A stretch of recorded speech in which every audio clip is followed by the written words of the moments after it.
bibigyan natin ng spotlight ang isang dish na hindi lang basta comfort food, kundi talagang may saya sa bawat serving. Yan ay ang chorizo pasta. Alamin natin kung paano lutuin yan dito sa Sarap Pinoy. Kung sawa ka na sa usual na spaghetti, baka oras na para i-level up ang iyong pasta game at subukan ang chorizo pasta. Perfect ito para sa busy days na gusto mo ng mabilis pero satisfying na meal. Isang pan, ilang sangkap at within minutes, may dish ka nang pwedeng ipagmalaki. Kaya para turuan tayo kung paano ito lutuin, ay tara, samahan natin si Chef Chris Macapagal dito sa Sarap Pinoy. Samahan niyo ako magluto ng chorizo pasta. Mag-saute tayo ng white onion.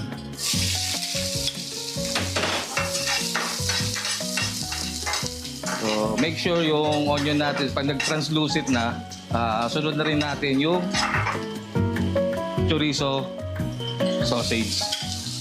After maluto yung chorizo sausage, sunod na natin yung tomato base niya. It comes with the fresh tomato, at yung herbs niya, yung mga spices niya, including na yung salt and pepper, basil, and thyme, para po sa dagdag aroma din sa chorizo pasta.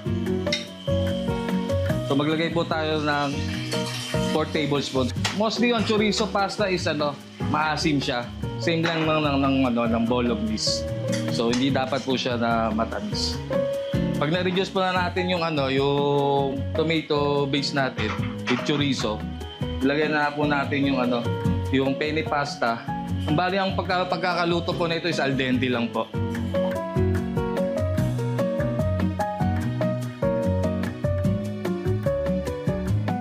So saute lang po natin siya. Make sure na nakakapit po yung sauce ng tomato sauce sa pasta. Kumapit na po yung tomato sauce, maglagay na po tayo ng pinch of salt. Pinch of black pepper.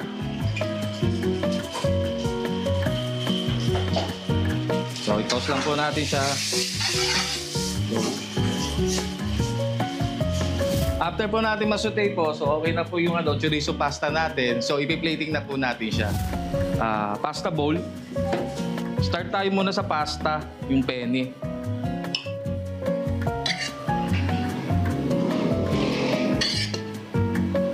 So yung chorizo pasta, para makita yung component niya, lagay po natin sa on top.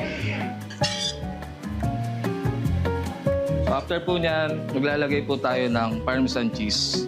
So ito po yung magiging saltiness ng pasta. So ang ginagarnish po namin dito is parsley leaves flakes na dry. French bread, 2 pieces po siya na French bread. So naka-toast po siya, plain toast lang po siya. Ito na po, luto na po ang ating chorizo pasta.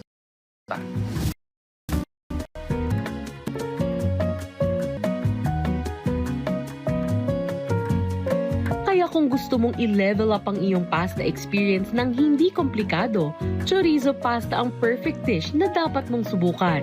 Simple pero siguradong panalo sa sarap. At kung gusto nyo naman balikan ang nakaraan nating episode, maaari nyo yan bisitahin sa aming official social media accounts at Rise and Shine Pilipinas sa Facebook, YouTube at Instagram, habang RS Pilipinas naman sa TikTok at X.